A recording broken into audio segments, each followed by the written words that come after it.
This is the Cover 3 Tailgate.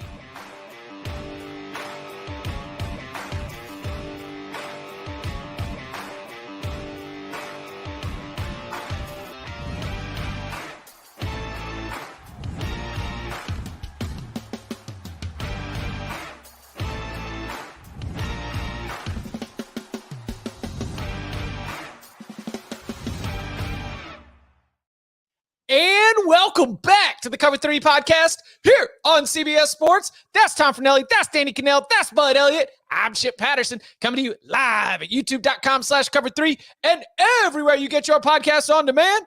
Thanks for hanging out. Smash that subscribe, smash that like, and come and join us in the chat, aka the Cover 3 Tailgate. We're going to continue the conversation with all of you hanging out live. With those of you who have submitted questions to the big old bag of mail, which of course is a 5-star review. And in that review, you put your question. We'll tackle it in a future mailbag episode. Kind of a perfect one, off-season one, as you see here in the headline on YouTube. A really good question about the perfect game day experience. We'll get to that in a little bit. Keep letting us know what you think in the tailgate, because it includes where are you, stadium? What game is it? What's the tailgate setup? Where do you want to be watching the game in the stadium? So we're going with the full, perfect college football game day experience, and we'll get to that in a little bit. But first, Danny, man, you the superstar of the night. I mean, the city of Raleigh is on fire right now. And you're right there with the pack. How are we doing after seeing NC State extend this magical run now on to the Final Four? I was running on fumes yesterday. Those fumes are starting to run pretty low because you Sunday were in Chicago morning, you started in Chicago and then you went straight from Chicago to Dallas. Yes. And then after the game came home. So I got home last night around 2 a.m. Finally got back to the crib. But when you're on a heater like that, the way the Wolfpack are, like you're running on fumes and it's great. It was incredible. This run is insane. I tell you, you said the Wolfpack, they're the Wolfpack Nation. They travel well. I mean, I don't know. And it's funny because I definitely noticed it walking around Dallas that there were way more red than blue. Granted, way bigger alumni, but also, they haven't been this place in 40 years. So I think there's an excitement there to that. But it was really cool. So we were walking through downtown and we stopped to grab a drink at a little outdoor sports bar in Dallas, a couple blocks from the arena. And there was a bunch of people outside, bunch of red, a little bit of blue. And so we go out there, we get some drinks, and I had my Ben Middlebrooks uncle shirt on. So people were like, hey, there's Uncle Danny. There's Uncle Danny, getting some pictures. So that was kind of cool. So then we were having our drinks, just getting ready, watching a little bit of the Tennessee-Purdue game. And I saw Mike Glennon, former NC State quarterback. And so I ran over and said hi to him because he sits he's tall. He's got the long neck. He's tall. So I recognized him. So I went over and said hi to him, was talking to him for a couple minutes. And then he was with a crew. Terry Harvey, the old quarterback from there, was with them. So I said hi to him. And then Dave Doran walks up. And so he was there. So I was hanging with the Wolfpack football crew for a little bit, talking about the run, talking about DJ Burns' NFL prospects a little bit, had some fun with that. And then went in, and it was just, this run just continues. They're really a good basketball team. I mean, that's which is nuts because I think they had lost. I know everyone knows they lost 4 in a row, but I think they lost 7 of 9 down the stretch as well. It was ugly. Oh, it was 10 of the last 14. 10 of 14, yeah. Yeah. So, I mean, it was not pretty. It was not great. And Kevin Keats, after the game, he was like, no one believed in us, but I saw it. I'm like, no, you didn't. There's no way you couldn't. There's no. He was probably worried about his job just like everybody else was. And then to be where they are, it's pretty incredible. And growing up, I was a big Carolina fan. I was not a State fan or a Duke fan. I was a Carolina fan, but I hated Duke. Everybody hated Duke. And Kyle Filipowski, to see my nephew get under his skin was so satisfying to see him. And there was a lot more than they were showing. I don't know how they showed it on TV, but Filipowski was trying to talk to Ben and getting his head and getting his ear and talk to him. And Ben's pretty unflappable that way. He wants him to do that. Right. So it was really cool. And then we got to hang out and watch him cut the nets. And it was just unreal, man. This thing keeps going.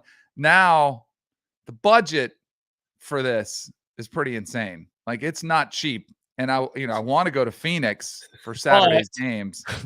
Well, my wife said, because it was just me. I just went by myself, and I met my sister and my brother-in-law. And so my wife is like, we should all go to Phoenix. She's like, great idea. So that's 5 of us, 5, me and my wife and my 3 daughters. I think it would just the airfare alone would be $5,000. Like, it's $900. And that's like on kind of bad times. If I wanted to go like good times, like not have to wake up at 4 a.m., it would be probably $1,300 a ticket. So I don't know. We're still looking at it, seeing if we can make anything happen. But I would explain to the bosses that you are the Taylor Swift of the NCAA tournament, and you are boosting ratings for all these games, and they should fly you and the family out there on the company dime. That's what I would do. I tried that route. I did try the bosses, not with the Taylor Swift angle, but I did say, I think we need a correspondent there. I just got crickets on the reply. I was like, we need somebody there on the boots on the inside access. Nothing. No reply whatsoever. You can tell Danny just got in. Hold that right wrist up again. Oh, he still got the band for the court access. This is for court champion post-game court access. That's pretty cool. Yeah, I remember waking up with those wristbands too. Such a cool thing. I hope you get to go. I mean, I guess we're still waiting. But then there's I'm still waiting to see what happens. There's another issue on the home front as well. Okay. I don't know if you guys are aware of this, but I am back-to-back club champion in my golf club. They probably they haven't mentioned that during the game yet, but maybe they will for the Final Four. That's a great point, Tom. I need to make sure that gets to Tracy Wolfson on the sidelines if she's doing them. Say he is foregoing the opportunity to make history of being the first ever 3-time champion in a row. And guess who so I could do round 1. I don't know. I was looking at flights for that. You talk about trying to squeeze it, tight windows. But there's a basketball tie-in. Greg Anthony, former UNLV running Reb, in round 1 on Friday. So round 1 Friday, there is a flight that would leave at 1:00 Saturday if I won Saturday as well, and then red eye home Sunday morning championship. So this is go to the game. The match play. Yeah, it is match play. Match play. Okay. Oh man. We can get that, instead of it saying Danny Cannell, CBS Sports analyst, we could put Danny Cannell back-to-back club champion golfer. Okay. We should have planned this out, though. If I'd have known the stupid T-shirt would have gotten so much airtime, we should have said, listen to Cover 3. Something on there, just logoed out. We should have had something on there. How about this? If you are going to do this, play in the tournament and try to make the game, then we do need you to document every bit of it. I mean, I'm talking commentary in the rides to the airport, letting us know. PSA line. Yeah. I want to get full. I want everybody on board on the get DK to Phoenix. Wait, is it like a month-long type event? No, it's just Friday. It's settled this weekend. All settled this weekend. Yeah, they had a qualifier already. You got to bring the trophy to the game. What's that? If you win, you got to bring the trophy with you to the game. Well, it would be there Monday night because it wouldn't have championship Sunday. But I would absolutely be sitting next to me in the chair. Or I should bring all 3. Hey, we got to win round 1 first. That's when it might take care of itself. Got to win round 1. He's got a pretty good game. Yeah, I mean, that Greg Anthony's a big fan of the Cover 3 podcast. I'm sure he's watching right now with the rest of the tailgate. Now he's already trying to get in your head. He's trying to figure out ways to psych you out and get you off your game. He's probably going to want to talk a little too much about Ben. Try to at least get you out of understanding your game plan. So we got to be rooting for you the whole way. That's 100%.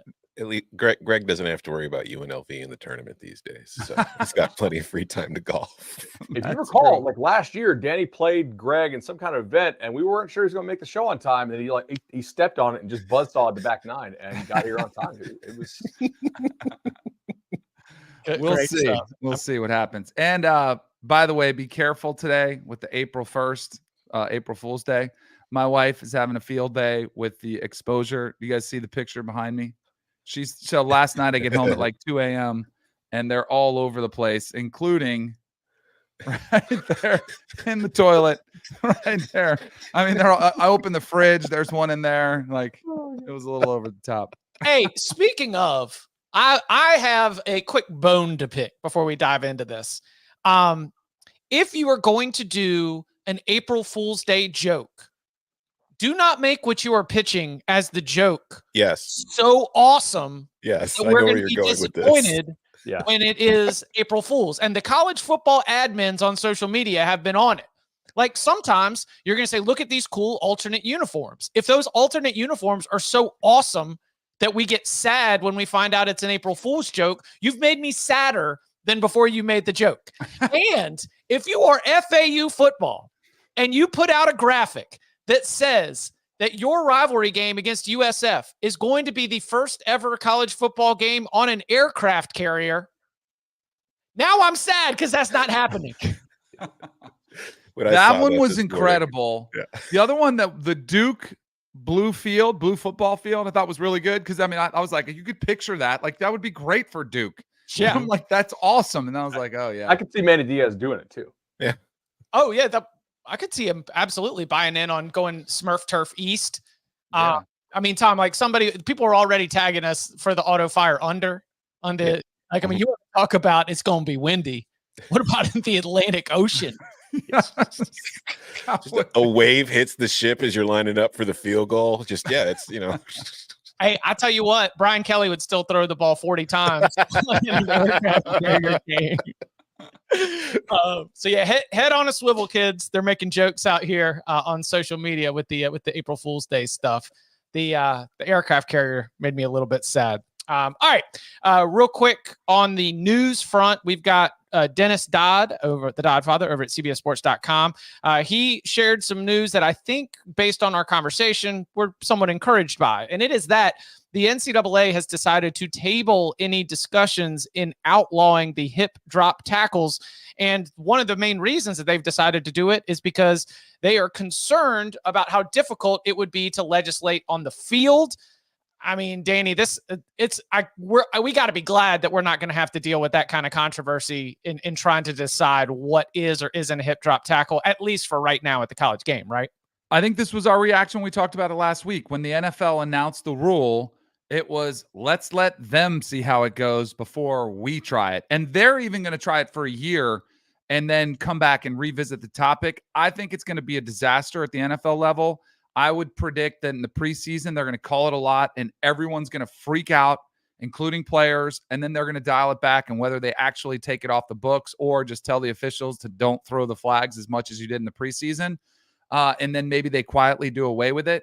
But and if it works and there's no complaints and they're able to do it successfully, then we can revisit. But especially with there's way more officials in college. There are way more inexperienced officials in college. They're not as equipped.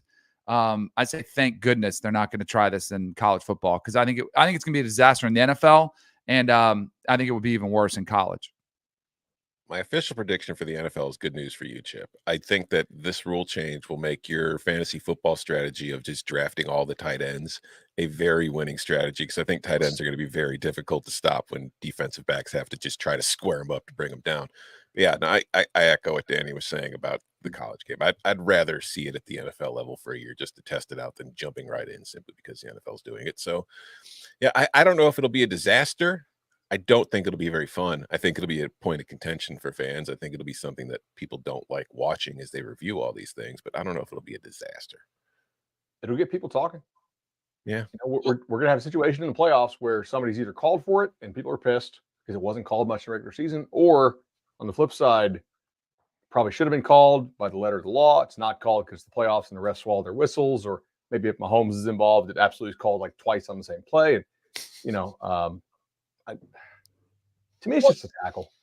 Like, people have tackled this way. Like, you want to take the head out of the game, you're going to have increased like non-leading with the head type of tackle. It's a natural byproduct.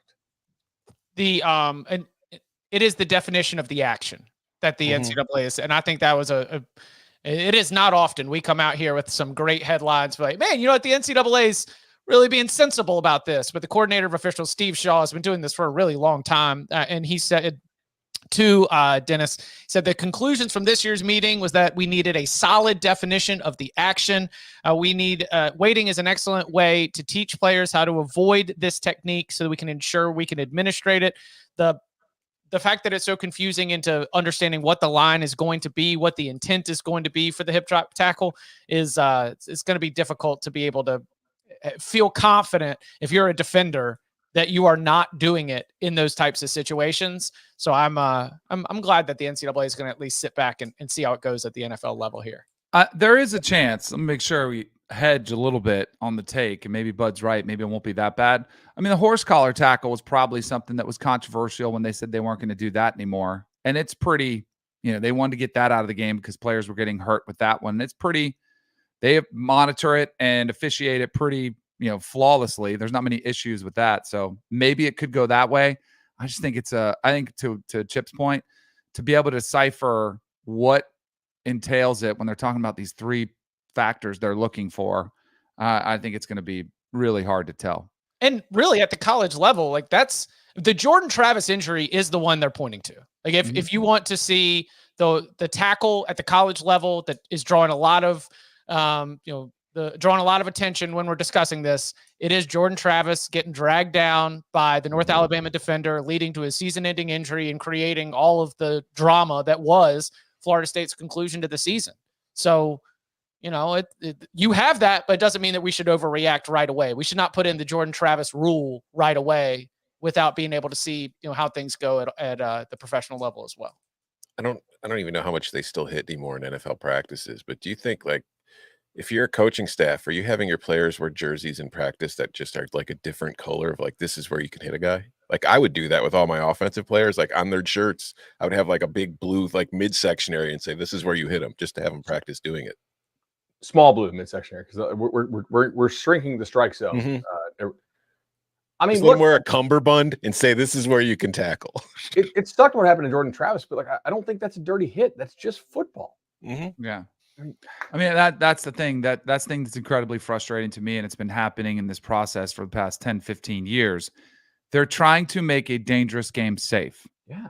It is not a safe sport, and it will never be unless, 7-on-7 guys get hurt. Like sports are dangerous in general, but one of the more dangerous sports they're trying to make safe. And it's going to become it already kind of is, but it's going to become even more of an unrecognizable product if they keep trying to make it safe.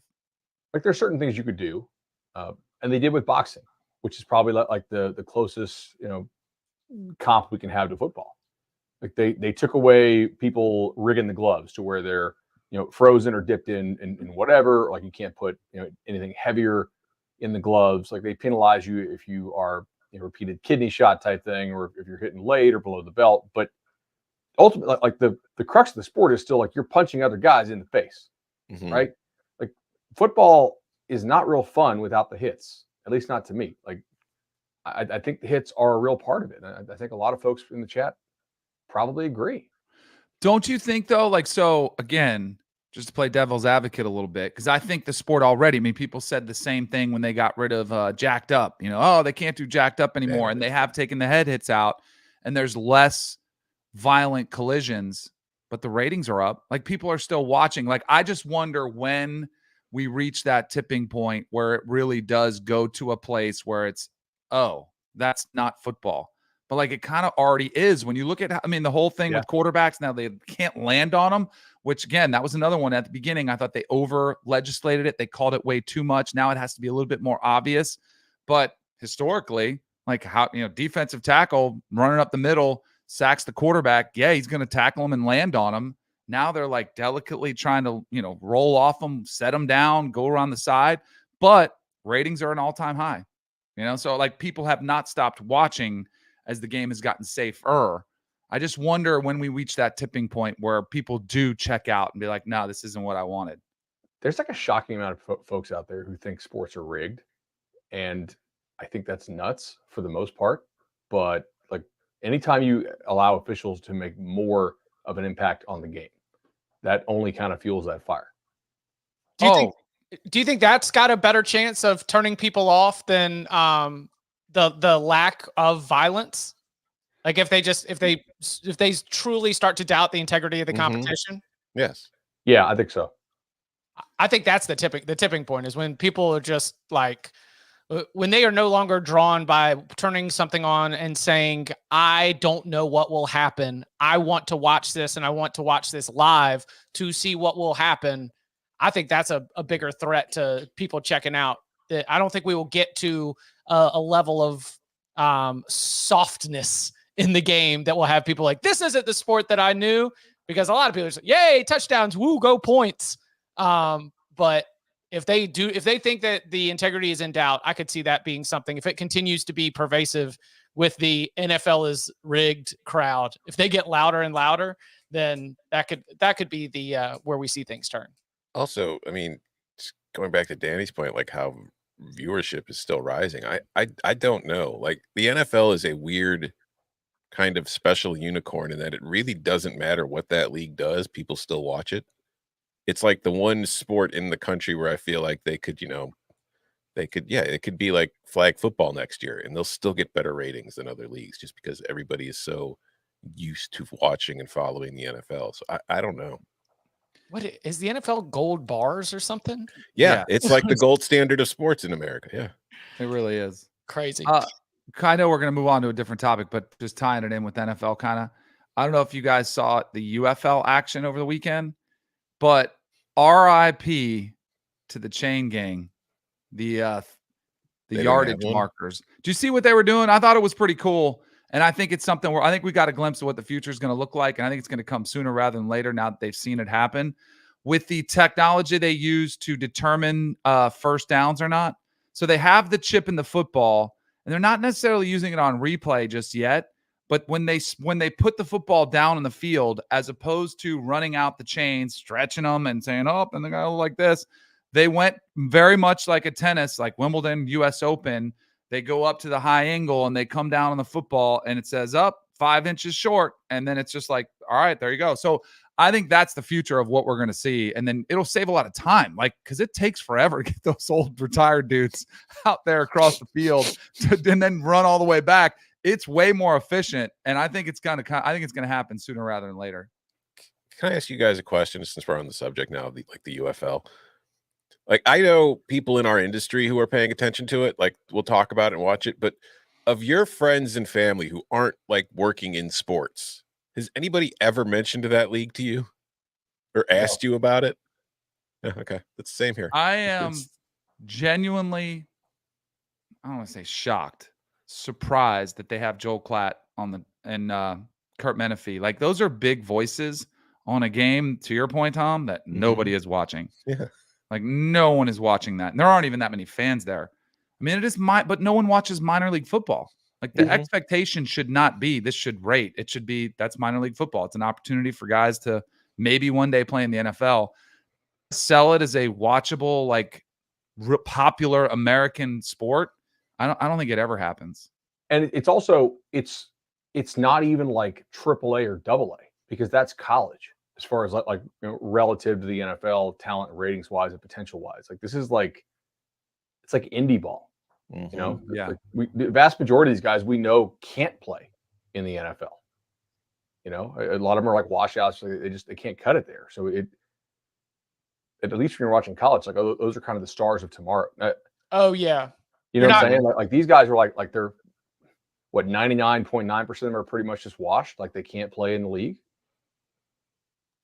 I think it's a really cool way to like do experimental stuff. Yeah. Like, when the kickoff in the UFL or there's UFL, XFL, USFL. Am I missing any? Or are those dead? Like didn't they combine? They combined for one league. It's the greatest spring football league of all time. Haven't you seen the commercials? Scott Van will tell you. Yeah, it's USFL and XFL merged, and now they are UFL, and that is the solo spring league, which apparently already has some spring warriors, like players who have won. Like, I think there's a quarterback who's won his first 4 starts in spring football in different leagues in different seasons. I mean, you know, there's great for those who want to throw themselves at it. I do not want to yuck your yum, but Also, I will say, selling it as the greatest spring football league of all time, the USFL only lasted for a few seasons, but it had multiple Hall of Famers in it when it was alive. So I think the UFL has a very long way to go to be considered the greatest spring league of all time. Yeah. I think it does say something though. Like the chat is for the most part saying they did not watch it. Yeah, like all and of these are hardcore football people. Like your gambling group or your group chat, which I'm sure has a couple serious degenerates in there. Not a peep. No. Happy Easter, Final Four. Not scientific evidence, but is Scheffler I think interesting evidence. Blah, blah, blah. Yeah. Yeah, I was watching golf. I mean, March Madness, golf, even some like baseball on the opening weekend. It's just it was going to be real tough for that to crack. The only time that I've watched it was when I was at a sports bar watching something else, and a TV way over in the corner. I was like, "Oh, football!" And you look over, you're like, "The Roughnecks," and never mind, Roughnecks is a Canadian team, but like you're just like on Fox. The Gamblers. Yeah, it is. Yeah. That's what you were saying. You got Kurt Menefee, you got Joel Klatt. You need Joel Klatt because you need somebody with an encyclopedic knowledge of players who can actually get out there and be able to give you some scouting report behind like just reading off the card. So he's at least helpful for that, for sure. According to Chaos in the chat, former Cover 3 guest Matt Corral is a quarterback for Birmingham. So yeah, I saw that's where I think they try to make some inroads is socially. Like I saw a tweet, of a highlight. There was a trick play, right? I don't know. He rifled. No, that was the center scored a touchdown off the fake punt. Yeah. But I saw Matt Corral like rifle one down the field. Like it was good, beautiful fade route. Like it was a good throw. But are the games like low scoring? Do they suck? The other day it was. I think it was pretty low scoring. The one that I saw on. Hey, spray the board with UFL unders. Mm-hmm. We used to do it with the XFL. I know. I don't know. Maybe like the players are paid so little that it actually is somewhat profitable, and ESPN or Fox can say, hey, we have more live. Like, do they bundle it and sell it with a package with their other advertising stuff? I'm just trying to figure out like what's the business play here, because they're throwing Klatt and Menefee at it. Like, I don't know. Maybe those guys have a certain number of appearances they have to make for Fox, and Fox is like, well, you got 7 left, get out there. But I mean, what's the business play for this? Is it just like the costs are so low because the players don't make a damn thing? What's your salary in the UFL? It's a loss leader. Yeah, but I'm not great at business. my R in ROI is for recreation. I would be like, oh, we got football? Sure. Let's put it on. There was one that the entire purpose of the league was essentially like people were buying in because of the technology of the app was really good. Mm-hmm. Right. Like football doesn't matter. Like the quality of player doesn't matter. Like none of this stuff matters. Like this is entirely about an app development. Like what's the hook here? Because we've seen spring leagues try it a million times and they always fail. The Rock. I'm curious. Yeah, I mean, The Rock's involved in this? Yeah. Mm-hmm. Okay. Bud has been under a rock when it comes to UFL. I do not care about the But see, this is the kind of the point I was trying to make. Like Bud loves football. Yep. Bud loves gambling. Bud has absolutely no idea what's going on with this league. Like that's not a good sign to me for the prosperity of the league's future. I do know about one league though. We are no longer winless in T-ball. Yeah. Good job, man. 21-19 over the weekend. That is a high scoring affair. Listen, there was a lot of commentary on social media and in the tailgate this morning for more T-ball updates. So keep them coming all spring. The other day we had only 9 guys, and then 4 of them had to take a bathroom break at the same time. So we had to play a 5-man defense, which is not really winning baseball because of potty breaks. Yeah, and then kind of had a similar situation over the weekend. On the Friday night game, there was a big rabbit by the lake, and so all of our outfield, we lost the outfield. It was they went to chase the rabbit by the lake. So they wanted to go look through the fence at the rabbit to see, and then the rabbit wasn't there the next inning. So thankfully, the defense returned. Isn't that how Alice in Wonderland starts? Yes, in Florida too. All right. Coming up on the other side from the big old bag of mail, a question.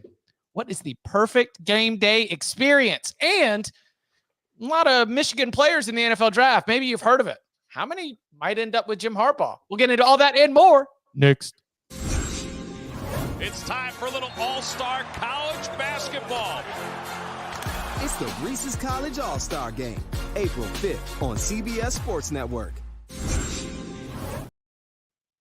Back here on the Cover 3 podcast. If you go and you leave us a 5-star review, and in that review, you put a mailbag question, We will tackle it in a future mailbag episode. The big old bag. All right. This question comes from Brett. Brett says, hey guys, love the show. I think you guys break down the game in a unique and fair way. Now for the mailbag question, I'm putting you in the fans' shoes. You've talked about best game day atmosphere, but let's get into the details. If you could pick one game to go to and create the perfect game day experience, what would it be? Who are you tailgating with? What's on the menu? What's the weather? Where are you sitting at Kettera? So I don't think you need to go down and like answer all those questions. So you just can you set the scene? Do you want me to jump out with it first? Yes. Yeah. Okay. So it's about mid-October. It is starting to get a slight crisp, and you're starting to get a little bit of a sense of who's good and who's not. You arrive at the stadium, and there's a little bit of a buzz in the air because while both these programs are top tier programs, they don't play all the time. And sometimes when you get a visit from one of those programs that you don't get to see all the time, everyone just gets a little bit more pep in their step. It's Baton Rouge. LSU is hosting Georgia. I'm walking around the stadium. You know, you can kind of start almost near campus and kind of work your way to get a little bit closer and a little bit closer. Who am I tailgating with? Everybody. I am hitting as many different tailgate spots as possible. But in particular, I forgot which side of the stadium it's on, but there's a double-decker bus that's always parked, and it's parked under a really big tree that's almost like a treehouse type setup. And there's a big RV, and there's like huge grill, always, you know, some kind of stew or gumbo or something that's going. And I just work my way around the grill and around the table, get a cold one, go up to the top shelf, the top level of the double-decker bus where you can look out and you can see all the different tailgates. I come inside and I get into the stadium. Now, if it was super hot outside, I might actually take one of them media seats. But like I said, mid to late October, I want to be with the people. I don't mind if you want to tell me that you're one of those end zone people because you almost like the coach's cam, right? I mean, sometimes they're going away from you. Sometimes they're coming towards you. And in particular at LSU, you've got all those students behind one end zone. It would be awesome to be there. But I'll take 50-yard line about 2/3 of the way up, lower level, and I'm sitting with you guys. Oh, What time is kickoff? 2:30 Central. So 3:30 p.m. Eastern time. That like the traditional midday. You sort of get your tailgate. You want to be tailgating by about 9, 10 a.m. right? But you're still going to be able to get back to your hotel at a decent time to get a really late dinner, or like stop and grab, duck out of traffic, go into a restaurant, go get dinner, and then once everything's cleared up a little bit, then head on back. So that's what I got. It would be Tiger Stadium, Death Valley, LSU hosting Georgia, hanging out with you guys, tailgating all over the place, but in particular by the double-decker bus. Mine was kind of similar, actually. I have largely done that. I would change a couple things. One, I think I want more, because now that individual networks own an entire league. I don't know if you saw the ESPN announcement about the scheduling thing. They're going to have different start times all day. So I think a nice 4:45 Central Time start to where it's still sunny outside. You get to see the sunset over the river there when you're in Tiger Stadium. Maybe a little bit of gumbo, a little pot, cold enough for gumbo. There's certain times of year I just don't want to eat gumbo. I said etouffee yesterday because we had a crawfish boil on Saturday, and it was perfect. But maybe some gumbo or some pastelaya. I want to play in Florida so that A, I can root against Florida, and B, I can eat a little bit of gator. Yeah. And those games are usually pretty nuts. But a 4:45 kick, it's a little cooler. I don't have to make the decision do I bring the jacket or not. I can wear the jacket and I'm not holding it with me for half the ball game. The restaurants are still open afterwards, and take the kids to see Mike the Tiger. That's cool. That's right. Got to stop in and see the Tiger. Did it have to be one we've not done before? No, I mean, if so, then I've never done Penn State. I think that'd be really pretty dope, actually. Is this the LSU pod? Well, we're all going to LSU. well, It is incredible. Maggie's family has a great setup, so it's kind of like it's bankable. Or Austin. I've never done Austin. I've done Austin. We did Austin or for is it the like UT City LSU game. LSU. Yeah. That was hot. So Only complaint. That was hot. That's why I do like the October call. I would say Tallahassee. I haven't got to tailgate many places whatsoever, so I would love to do it in Tallahassee. Did not love the neutral where I saw Bud in Orlando for LSU, Florida State. Didn't love that atmosphere. But my ideal kickoff time in October would be 7 p.m. That not prime time. I think ESPN, they give the 7 o'clock kickoff time, so it's not super late. But it would start off 9 a.m. with a tee time at Seminole Legacy Golf Club. Yeah. With the boys. Maybe 2 groups, have a little action. I mean, if you really want to get wild, you could have a little Ryder Cup style. Even maybe if it was playing Miami or Florida State, you could have a little competition going back and forth with some of the guys from those schools. Finish up around 1 and grab some lunch. Maybe power up if you need to. Some of the older guys like myself maybe want a quick hour nap, shower, refresher, then head over probably around 3:34. Get there. You got to have cover. I do think that's crucial. In Florida, any time of the year, you got to have some sort of tent with a cover. Also, I would love the TV setups you see at different tailgates are sick. Yeah. I would love to have either where they have the big screen on the side of the trailer, the camper, where it unfolds and there's huge multiple screens. So you can watch some of the games throughout the day. Hanging food. I think I'd be typical, some barbecue, some wings, some nachos, cold beers, maybe even some ranch water. That'd be my preference, my drink of choice. Yeah, so it'd be Tallahassee. If it was non-Florida State, I would say the Grove at Oxford. Like if you go back and watch the game day, I haven't done it since I was in college. I dated a girl that went to Ole Miss and went to one game there. But if it go back and watch the college game day when Katy Perry was there, they did a great job documenting it. Like it is just a sea of tents and they have chandeliers in the tents. There's got to be something for the ladies too. If you bring them, they could have their spot. Guys have theirs. But one of those two would probably be tops of my list.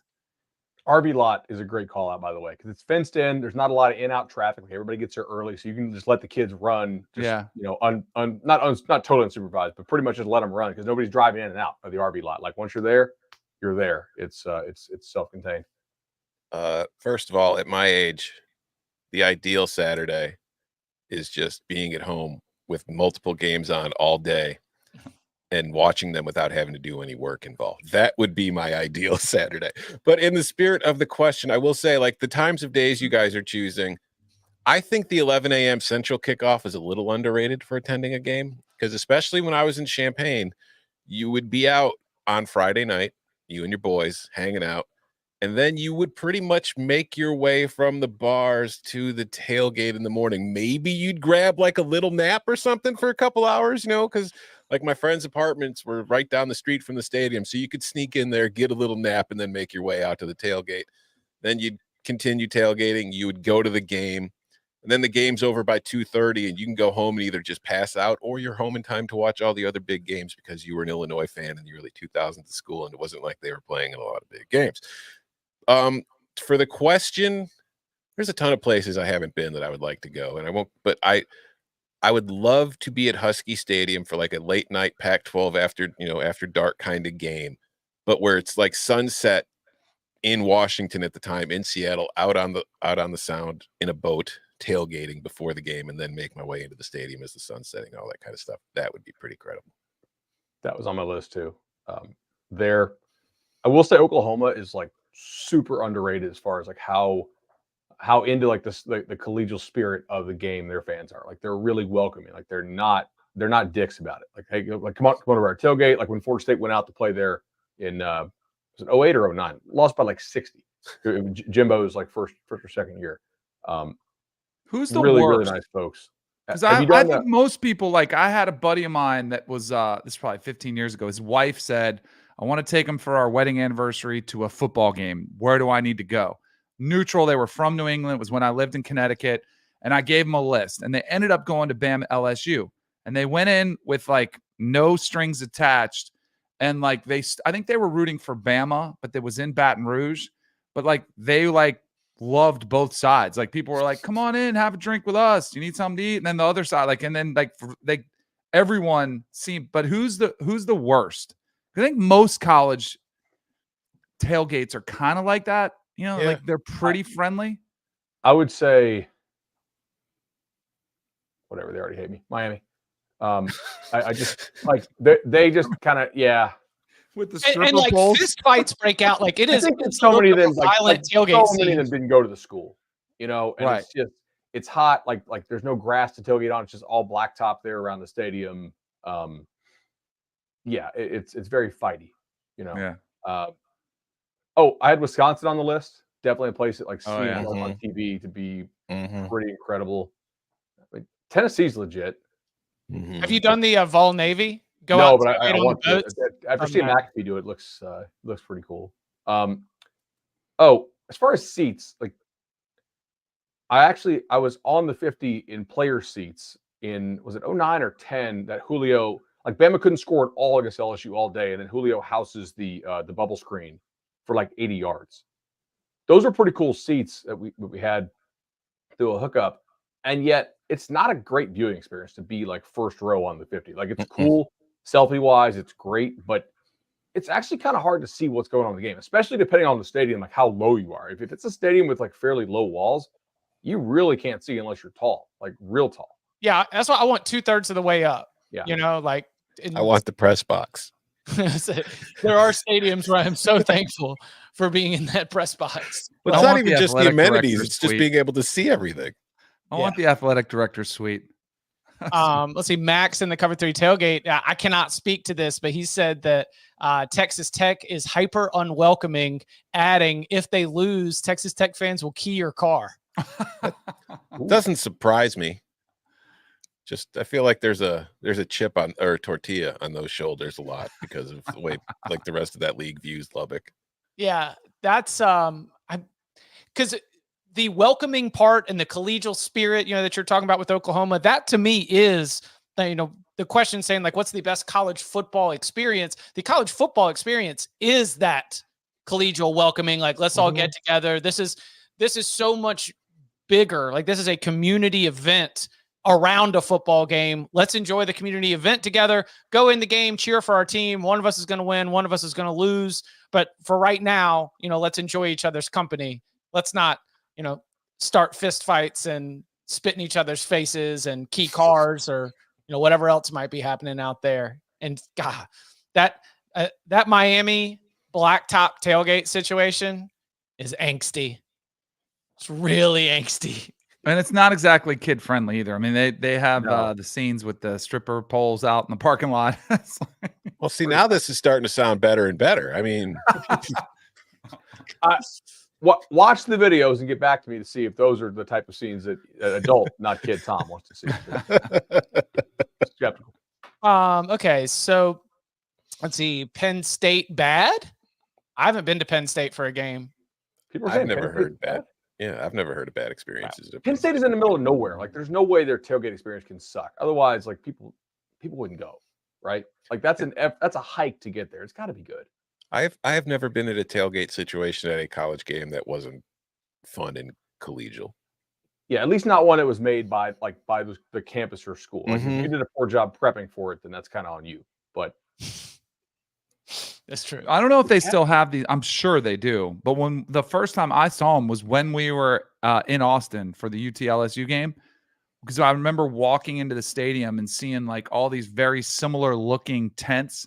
There was a company that sets it all up for you. Like, and they had their website on there. So you show up and you say, we have 10 people, we have 20 people, we have 50 people, and everything is perfect. TV set up, shade, food. They've got the amounts, everything perfect. The other thing I will say, I like to sit. Like, you got to have good seating. I'm not a huge stand and tailgate guy. I noticed that when we were in Orlando, which again, it was neutral, kind of weird. I like to be able to sit. Give me like a good seating arrangement. I Man, I know I live in Orlando. Orlando is like, I don't know if it's top 25 in terms of like the number of cities I would live in Florida if I didn't have to live here because of where my in-laws are. Like I tell Maggie all the time, like, hey babe, we can move to Arkansas. It's just as hot, just as close to a beach, and hell of a lot lower, cost of living. I work remote, baby. Like let's just get out of it. I'd rather be close. Come on up here. I got a big old lake right down the street. It's like an ocean. Danny, it's the company is Tailgate Guys, and they have rebranded as Revel XP Premium Hospitality and Turnkey Tailgating. No free advertising, but one of my friends has business with them, so I will at least give them a shout out there. But yeah, it's their whole pitch, and they came up with it years ago because this is the 2019 season, and it was still very new there, and they'd only set up and gotten the approval at a couple different schools. We're going to bring the tent. We're going to set up the tables. We're going to have like a bartender there. I mean, you can have all the food, all the drinks, everything taken care of. And all you got to do is, be there with friends. If you've got a business situation or you need to entertain or a real big family gathering, all those things definitely fall under their style right there. We do need a summer school sponsor. If your buddy who has business with them wants to have business with us. Wes, ain't nobody listening to summer school except for diehard college ball tailgaters. Hey, all right, Wes. I know you're a big fan. I'm gonna text you after the show. See what the deal is. Let's get it done. All right. I mean, you can order TVs too, according to Grant, and get all your screens in there so you can watch all the games. Good stuff. Coming up on the other side, we continue with the big old bag of mail, looking at the Michigan players in the NFL draft and a different approach to the quarterback room at Texas and Oklahoma. All that and more next. You came down here to tell us that your date is missing. I did not get ghosted. I think he was taken. You were dating as a way to face your divorce. Was I really the only thing holding you together, D? Damn. Ready or not, I am in search of a man with whom I had a beautiful connection. You can't hide. If anything feels off, we'll go. Off. Murderer. Who are you? Diara.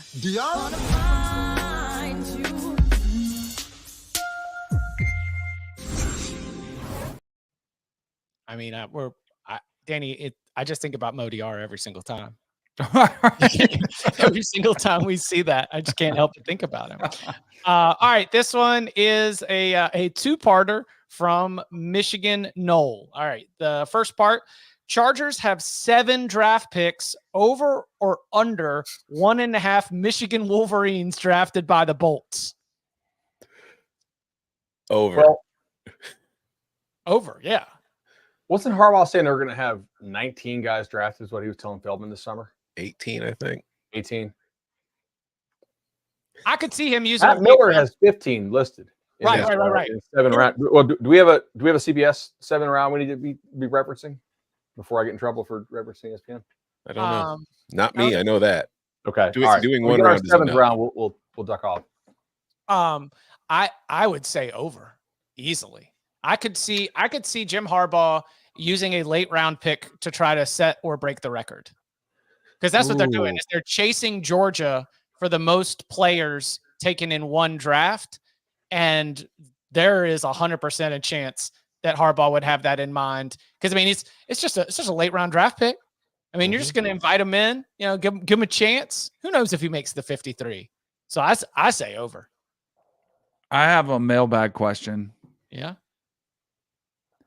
How many quarterbacks would have won a national championship with Michigan this past year, not named J.J. McCarthy? Like who just played college football this year?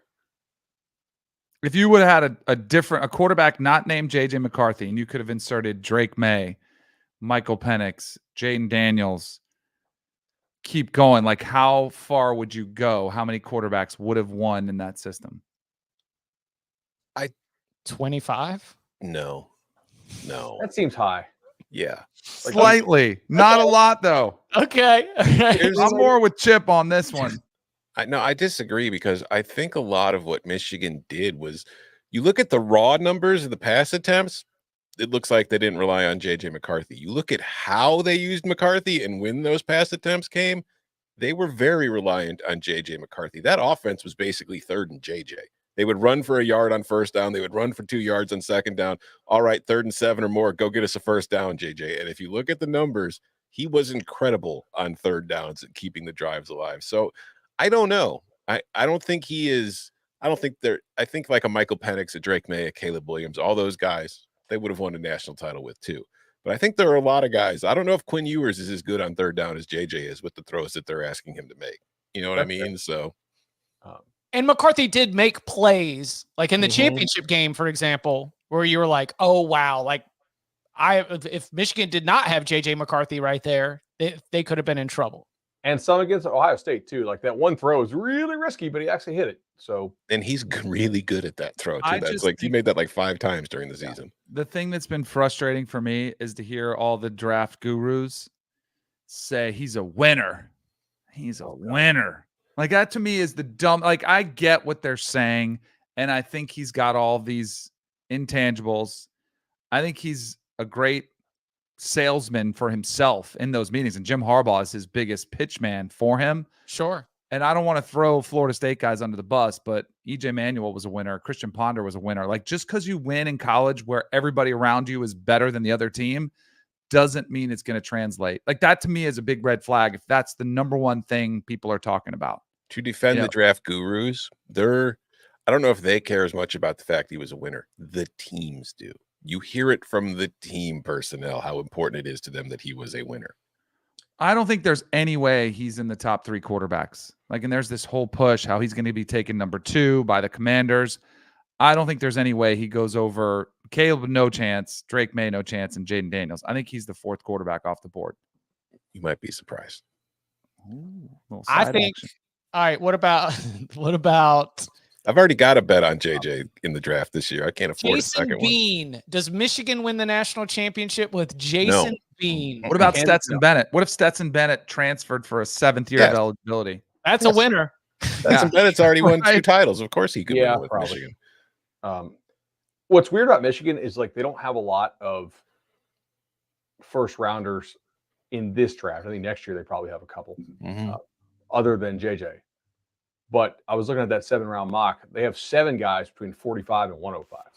Right. Yep. So it's like, okay, that, not half, but over a third of your starters are top 100 picks in this draft.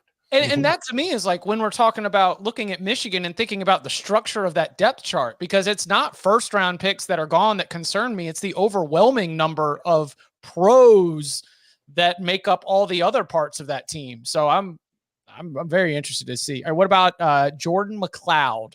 Does Michigan win a national championship with Jordan McLeod? Okay, I don't think so. Brady Cook. No. No. I think Brady Cook's not making the throws JJ McCarthy's making. Seth Hennigan. No. I think Hennigan's pretty good, but guys are just disrespectful. Like Shedeur Sanders. No. Oh, I think they would have. No. Possibly Jackson Dart. Look, Shedeur. Yes. What's Shedeur's biggest flaw right now? Holding on to the ball. Yeah, right. But Michigan does give you a pretty good amount of time to hold the ball. So Shedeur's flaws could be minimized in that Michigan system. Jordan Travis. Jordan Travis, yes. Jordan Travis, they could have won a title with, yes. Yeah, I think so. So there's maybe a pretty long list. Yeah, I think the list might be 12, but 25. I jumped way too far, but we needed to set at least a way to. You know what? I'm getting kind of tired of this. You guys are disrespecting JJ McCarthy and Michigan because they're the Big Ten. Let's play the same game with how many quarterbacks could have won a national title with Georgia the last 2 years. We did that, though. Didn't we do that with Stetson Bennett? Okay. It was more than we were Stetson Bennett haters. How many quarterbacks could win a national title with Alabama? How many quarterbacks? Like, it turns out great teams win national titles, guys. I think that there are certain years, though, where it's quarterback dependent. Like, where it's like UK, that team does not have a million, top 50 top. Oh, how many? Both of the Clemson titles. Both Clemson titles. Both Clemson titles. The Auburn title. Yeah. How many games would JJ McCarthy have won at LSU this past season? 12. The same number. No, I don't know. That defense was so terrible. Like that's not like any quarterback, if they had an average defense, probably wins 12 games with that LSU team. Because I'm not going to get into it. Love Jaden. Voted for him for Heisman. How many quarterbacks in the country had Malik Neighbors and Brian Thomas to throw to all season long? And those 2 tackles. Mm-hmm. Yeah. I think we are not disrespecting JJ. I think we are praising the Michigan team that just won the national championship and that all season long we talked about as the monster in college football, and then they lived up to it. So yeah, there is a list, I think, of about a dozen quarterbacks that you could sub in for JJ McCarthy, and the Wolverines still would have finished the year as national champions. All right. Let's go. All right. Let's just hit a couple quick ones here. Zach in the tailgate says, what happens first? A G5 team wins a playoff game against a healthy opponent, or a non-Big Ten or SEC team wins the title?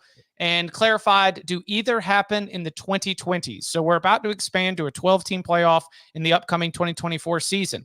Then we'll be 12 plus teams in the playoff, maybe up to 14 and 26 for. So I guess that would be in the next 7 college football playoffs. So what happens first? A G5 team wins a playoff game against a healthy opponent, or a non-Big Ten or SEC team wins the title. Point of clarification. Is it the conference in which they are currently in, or is it like the conference that they're in when they win the title? I think that if you're talking about Florida State, then you need to count Florida State and Clemson as a non-Big Ten SEC team for the purposes of this conversation. Even if I think this is the last year in the ACC.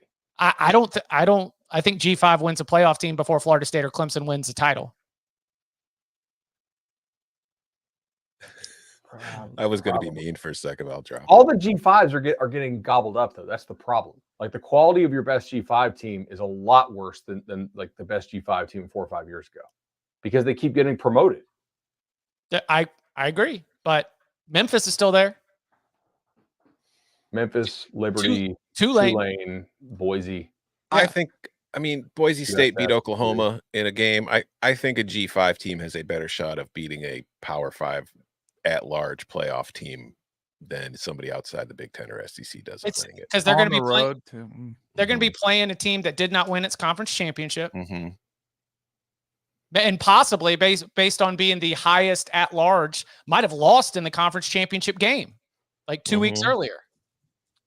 I think that is more likely than us seeing a national championship in the expanded playoff, which requires all those more wins from Florida State, Clemson, Miami, Kansas State, Notre Dame, It's kind of tough. I mean, I don't think the odds are high on either. No, they're definitely not. Probably G5, because weird stuff does happen in a single game setting. The qualifier of a healthy opponent makes this this is a well-crafted question by Zach. Well, Zach didn't say anything about refs blowing calls, so. I mean, Zach, look, credit to Zach. He jumped in 2 hours before the show started to get this one in there. So I'm glad we were able to get to it before we got out of the show. We appreciate you. What do you think, Danny? My initial lean was the non-Big Ten SEC, but that's a good question. I wouldn't want to bet either one. Probably because it's only one game versus how many? 4? Or I guess it depends on what your seeding is, but I'd say probably the G5. Just they'll get more opportunities, and it's only one game. Especially, vibes checking in, especially in these early years. There's just going to be so much buzz, and I would not be surprised if we see that top at-large team, if that game's close, might get a little tight. They go into that don't lose situation, and then all of a sudden, sometimes when you're playing don't lose, that's when you get beat. So I could definitely see that happening before the end of the decade in that G5 against top at-large type scenario. Good question, Zach. That's good. And then Will, hey guys, do you have any suggestions on books or websites for advanced stats or game theory? Going back to school in August for a master's degree and would love to volunteer for my school's team. Yeah. Super forecasting. I actually thought this was pretty good. football analytics with Python and R. Eric Eager, who's on Twitter. I think he's with Sumer. It's mathy, but I think the question's asked for something mathy. Yeah. So, I think it's worth a read. The Sumer team's good. If you're into that really nerdy stuff, yeah. Yeah. Shoot. Chris Brown's book I thought was still pretty good. Still holds up. Super advanced statsy. I think Conley does a great job of like explaining his stats in almost every column, which makes them much more digestible than some of like the real math nerdy stuff that just assumes you know what all these acronyms are for. Connolly also wrote a book a long time ago that even just laid out the beginning of SP Plus and explained it. And I think that did a good job and definitely informed me and how I followed his numbers in the years to come. So yeah, good luck, Will. Hope you do get to get in on it. All right. So Wednesday, we're going to be doing one of our favorite topics of the spring, which is we want to identify turnaround teams.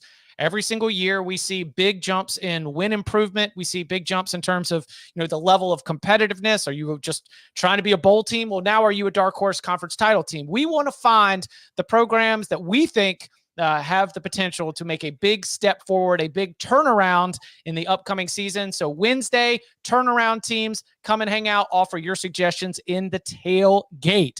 And you can follow him on Twitter at Tom Fernelli. You can follow him at Danny Cannell. You can follow him at Bud Elliott 3. You can follow me at Chip_Patterson. Gentlemen, thank you very much. UConn is my daddy. Let me know how the sound was.